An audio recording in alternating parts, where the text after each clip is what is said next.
For those of you, I've had the pleasure of meeting a lot of you. I live in the community. And some of you have heard me speak in the past. I apologize now for those of you who suffered. And for those of you who haven't, you're in for a treat.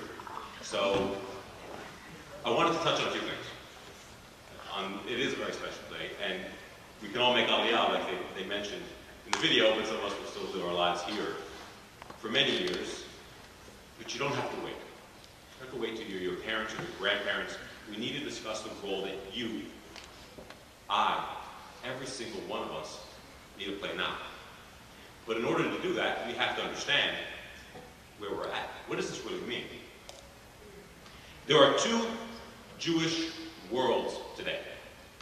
One of them we're blessed to be a part of. Where we live, look where we are. Part of that world is shared with our brothers and sisters in Israel. But that's not the entire Jewish community of the world today. There's another world that has existed for a long time. Yesterday, in Odessa, a home of 30,000 Jews, they have prepared buses, they're gassed up, and they're waiting to get the Jews the heck out of there. And they're going to move them because they're attacking them. They're trying to destroy their synagogues, accosting them in the street. Familiar? This was Jewish history. This is still Jewish presence. And where are they going to bring them? Kishinev. Does anybody here have ever heard of Kishinev? Anybody at all? Anybody? The city in Moldova. It's a very, very important city for Jewish history. Why? In 1903, in the beginning of April, April 6th and April 7th, there was a very famous pogrom. The Kishinev pogrom, 50 people like you, people who believe what you believe and live the life that you want to live, were murdered for the very sake of being Jews. And they were slaughtered in the streets. There's a very famous Israeli poet, Chaim Bialik. Maybe you would have been to Bialik Street in Israel. He wrote one of his most famous poems called The City of Slaughter. And it talked about what happened to us then. This was Jewish history. This is all we knew for 2,000 years. On Passover, when we say, Shana Haba B'Yerushalayim, that was like saying, please God, I can do my bar mitzvah on the moon. It was impossible. It was a dream. We dreamed for something better. So we said, next year in Jerusalem, hopefully we won't be in the suffering that we know now. And that's what your grandparents knew and your great-grandparents.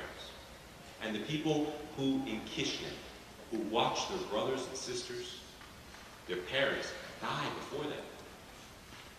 They never would have imagined in their own lifetime, 45 years later, they could see a sovereign Jewish nation.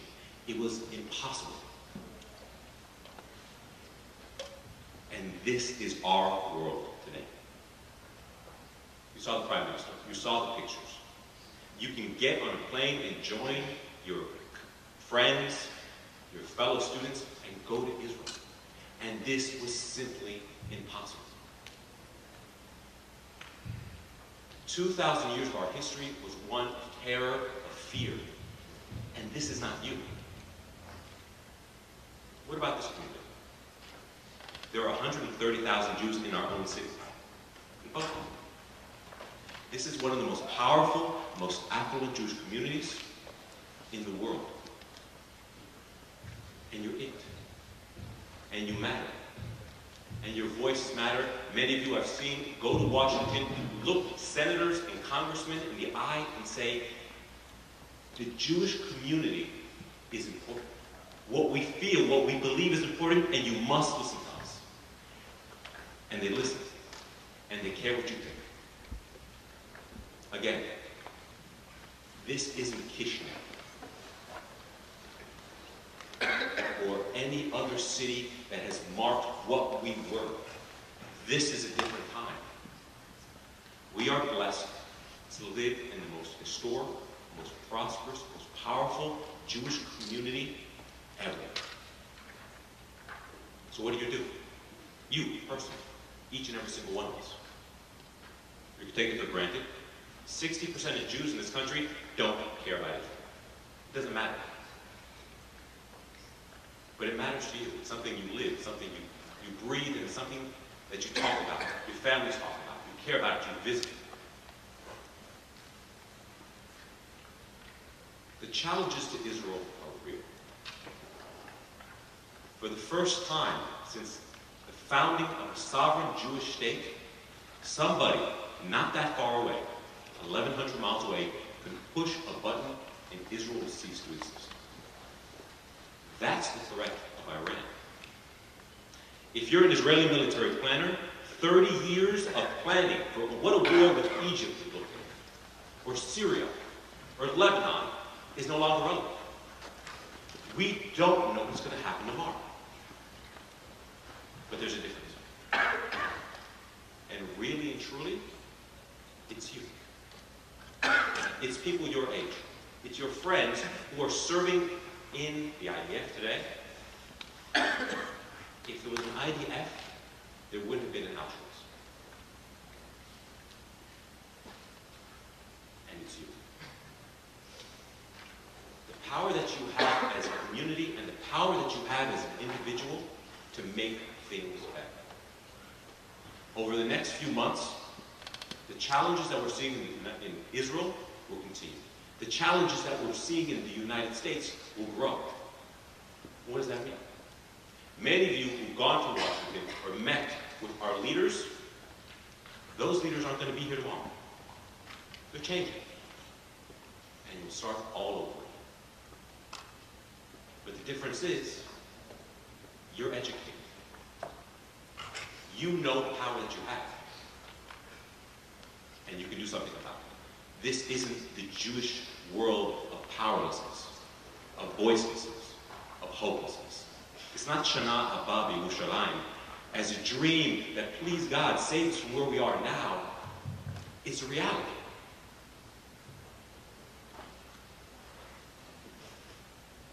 We as a Jewish community are blessed.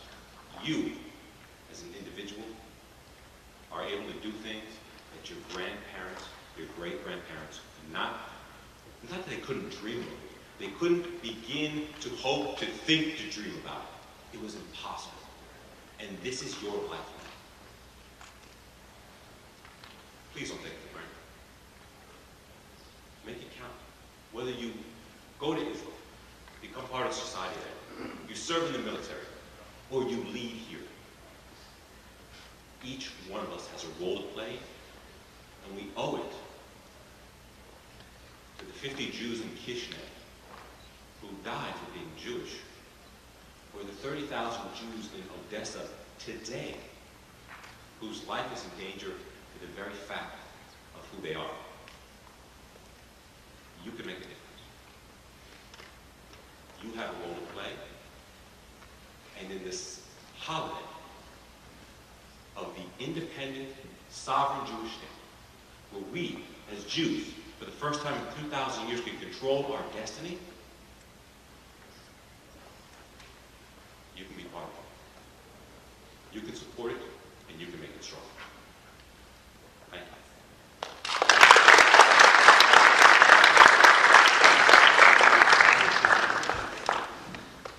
A few questions? Happy to take questions and answers for a few minutes. Let's go. Okay, who's going to be a brave one? Go ahead, Nathaniel. Do you believe it's more effective to create change by either staying here and being involved in politics or in AIPAC, or making an impact from the U.S. towards Israel, or to actually go to Israel and, as you said, become part of society? It's an excellent question. Listen, me personally, I served in the Israeli military. I lived there for 8 years. But ultimately, I decided to come back personally because I felt I had a role to play here.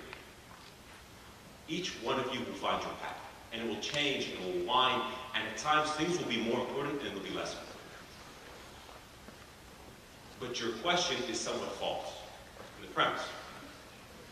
Because you can go to Israel and just be part of society, or you can stay here and do something, but most people do nothing.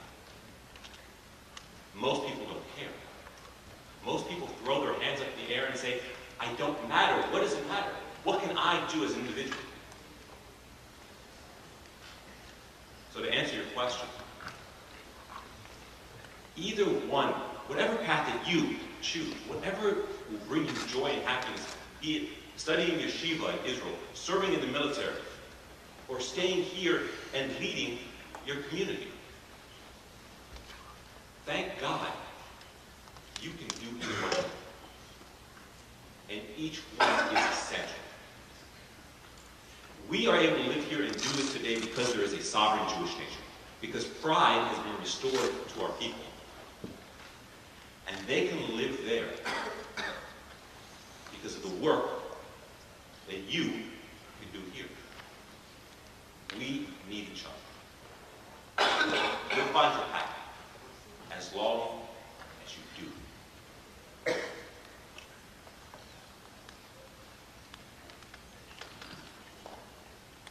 Another question?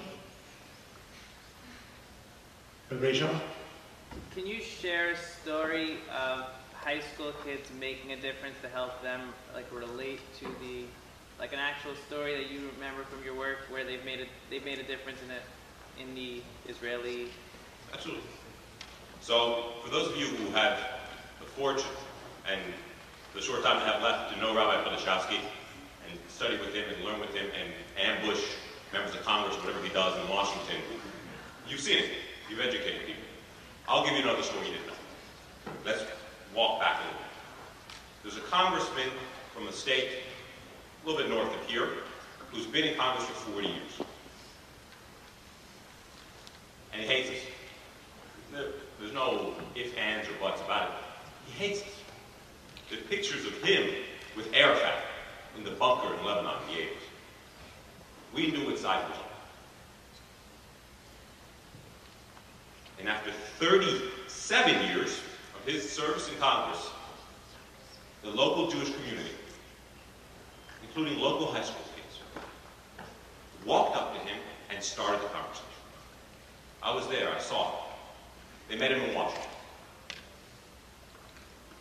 Then he was invited to speak in a synagogue. It was a Jewish-Muslim interaction there. And they followed up, and they continued the conversation. And if I could show you a picture that I received yesterday of this same gentleman, a 40-year member of Congress, speaking at a Yom Ha'atzmout event in Huntington, West Virginia, with an Israeli flag draped in front of his podium and the American Israeli flag pinned in his chest, I am sure the Mashiach is coming tomorrow, because I saw it. It was impossible. But you did it. And it might not have been you specifically, but it were people just like you. And that's going to happen again tomorrow. I have absolutely no doubt. And you'll need it. I've seen the faces of congressmen, and even kids in this room have addressed them, and they're blown away. Because they know a 16-year-old or a 17-year-old knows so much more about these issues than they do. And they look at you in awe. They need to hear from you. Yes, I've seen it, I lived it. Please God, we'll continue to see it for many years to come.